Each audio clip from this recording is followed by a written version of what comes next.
नमस्कार, INA news में आप सभी का स्वागत है। मैं हूं नीलम माही। आइए रुक करते हैं आज की खबरों का। केवल मैनपुरी की ही जनता को नहीं, पूरे देश को इस बात की खुशी है कि माननीय नेताजी को विरासत को संभालने वाले आदरणीय अखिलेश यादव जी समाजवादी पार्टी ने जो कैंडिडेट वहां पर लोकप्रिय समाजवादी कैंडिडेट्स श्रीमती डिम्पल यादव को दिया और उनकी प्रत्याशी होने पर इतनी भारी भीड़ के साथ वहां की जनता ने वोट देने का काम किया है कि भारतीय जनता पार्टी की जितने भी योगी और मोदी के मंसूबे थे उस पर पानी फेर दिया समाजवादी कार्यकर्ताओं ने। कितने वोट से जीती है डिम्पल यादव? डिम्पल यादव लगभग 3 लाख वोटों से जीती हैं और भारतीय जनता पार्टी का चकनाचूर कर दिया है। अच्छा, एक भोगांव विधानसभा आता है, वहां से जहां उम्मीद नहीं थी कि वोट मिलेगा, इस पे क्या कहना चाहेंगे आप?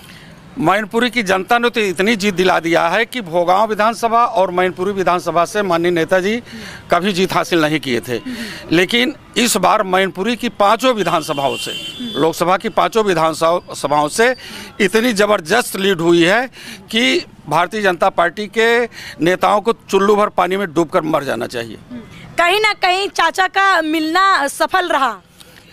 माननीय शिवपाल जी समाजवादी पार्टी के एक प्रखर नेता हैं और माननीय नेताजी के भाई हैं और उनका दिल और दिमाग समाजवादी पार्टी के साथ है, आदरणीय अखिलेश यादव जी के साथ है और उन्होंने इतनी बड़ी ताकत लगा दिया कि शायद माननीय नेताजी के चुनाव में इतनी ताकत नहीं लगाए होंगे और उन्होंने अपनी विधानसभा जसवंत नगर जो पूरे देश में पहचानी जाती है वहां से 1,06,000 वोटों से भारतीय जनता पार्टी के प्रत्याशी को, जो निश्चित रूप से एक दगाबाज प्रत्याशी भारतीय जनता पार्टी का रहा, उसे हराने का काम किया है जसवंत नगर विधानसभा। क्या लगता है कि अगला 2024 का जो चुनाव होगा उसमें क्या? और उनकी जो प्रसपा पार्टी है ना, समाजवादी पार्टी में उन्होंने विलय कर दिया है और जहाँ तक दलित वोटरों की बात है वो बहुजन समाज पार्टी से नहीं, अब माननीय राष्ट्रीय अध्यक्ष अखिलेश यादव जी डॉक्टर अंबेडकर की विचारधारा और डॉक्टर लोहिया की समाजवाद की विचारधारा को लेकर के इस देश में सभी पिछड़ों, दलितों, माइनॉरिटीज़ सभी लोगों को सम्मान देने का काम करेंगे।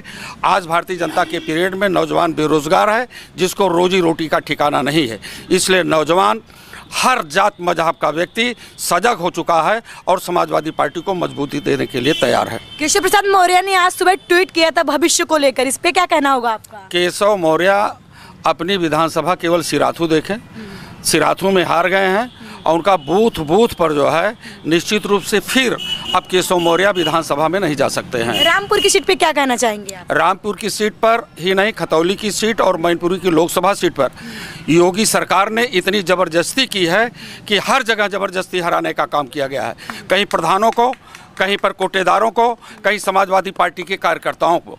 निश्चित रूप से रामपुर में जो उनका तांडव चला है वह कभी भी लोकतंत्र में नहीं हुआ है। ये लोकतंत्र के साथ योगी सरकार और मोदी सरकार खिलवाड़ करने जा रही है और भारतीय संविधान के साथ जो रिश्ता इस देश के लोगों का होना चाहिए उसको ख़त्म करके वो केवल मनुवाद के सिद्धांत के आधार पर योगी और मोदी देश को चलाना चाहते हैं। निकाय का चुनाव शुरू हो रहा है, क्या इस पे असर पड़ेगा इस चुनाव को लेकर के? निकाय का चुनाव समाजवादी पार्टी पूरे प्रदेश में जीतने जा रही है, जबरदस्त वोटों से जीतने जा रही है। डिम्पल यादव लाखों वोटों से जीती है, क्या कहना चाहेंगे इस पे? मैं देश के और मैनपुरी के सभी नौजवानों को, वहाँ के मतदाताओं को बधाई देता हूँ कि आप लोगों ने नेताजी की श्रद्धांजलि अर्पित की है जो इतनी भारी मतों जिताए हैं। इसके लिए मैं उस क्षेत्र की जनता को बहुत बधाई देता हूँ। 2024 के लिए क्या रणनीति है आप लोगों की? जो हमारे राष्ट्रीय रणनीति बनाएंगे उसी तरह हम लोग काम करेंगे। कैसा लग रहा है आज आपको? माननीय डिम्पल यादव जी की जीतने के बाद पूरे देश और प्रदेश में खुशी की लहर है।